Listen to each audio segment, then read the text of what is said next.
Hey guys, welcome back to the channel, welcome back to the series, and today is a little bit of a stroll down memory lane to give you some insights into my 15 years of fasting. So I've been roughly fasting for around about 15 years now, each year for Ramadan, and I wanted to share you some of the fun stories that I have in my kind of fasting periods for the many years that I have been fasting, just to give you an insight as to what I've got up to whilst I've been fasting, what the body can do whilst fasting, and what I was able to achieve, thankfully, whilst fasting. So when I was younger, one of the biggest things we used to do is play football in the park, and for many hours and many hours. Now, I had such a love, and I still do to some degree, to play football, to play sports in the park, play with friends.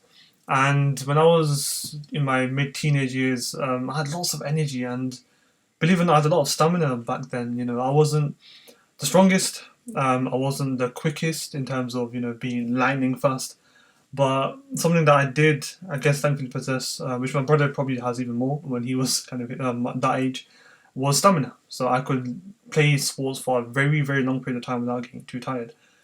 And believe it or not, that was reaffirmed when I was fasting because I used to still play at the same level, if not sometimes higher, than people who were eating. Many of my friends were not Muslim; they were, going about the day normally, and I would be the one who was fasting.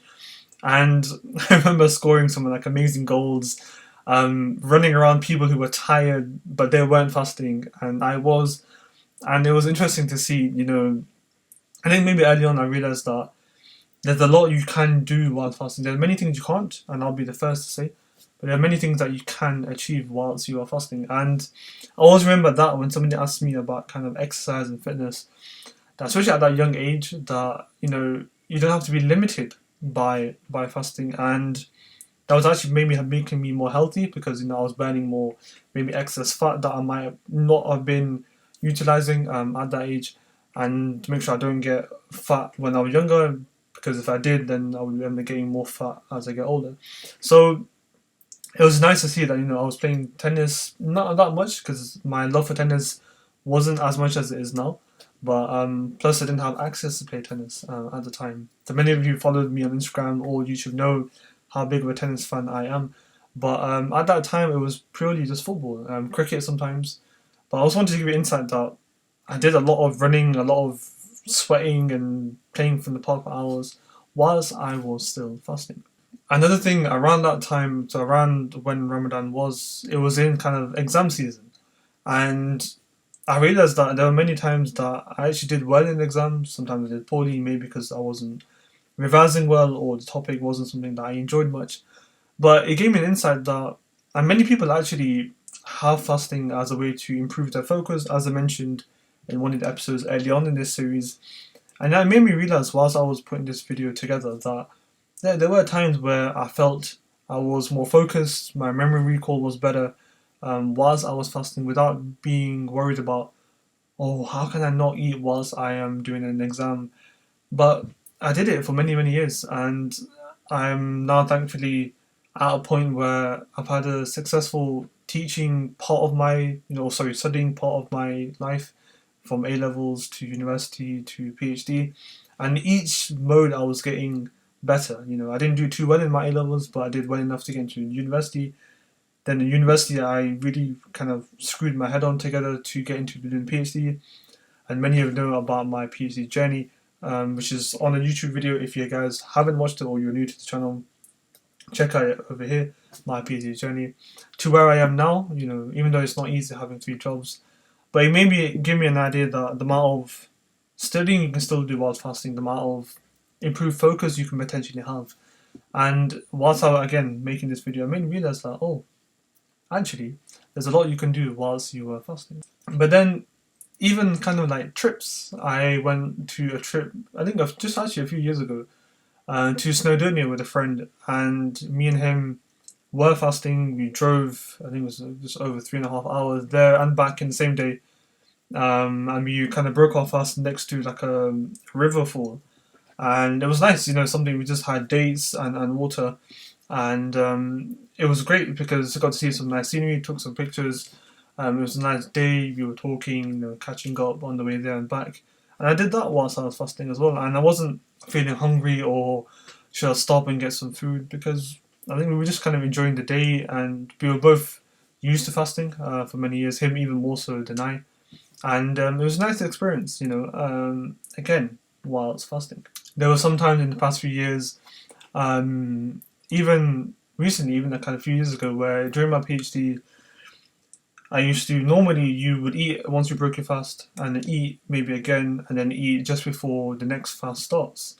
What we call a suhoor or sahri or sargi, different terms for that notion of eating just before the fast starts. And there were many times that I would forget. I was too tired or had stuff to do, and so I would have one meal in 48 hours, to give you an idea. And I would be fine. I would be carrying on doing work, doing research, running experiments, giving talks. And it's remarkable to think the body can do that, And that's one of the reasons why I put this series together, is to kind of remind myself and show maybe those of you who are watching what the body can do under a fasted state. And this hopefully video gives you more of a personal insight as to what we can. So there were times that I would have 2 meals in 72 hours because I would forget the next day. And I remember whilst I was working at Showcase, so a cinema in city where I live, Leicester. I was doing my PhD and fasting and working at the cinema at the same time. And I remember having to break my fast, and one of the big movies was out.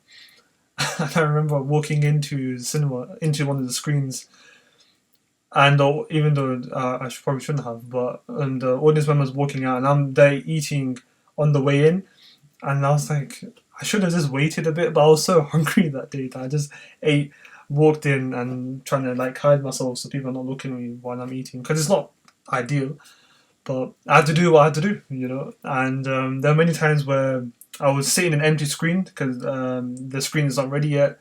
I just break my fast and have the whole auditorium to myself for like a few minutes.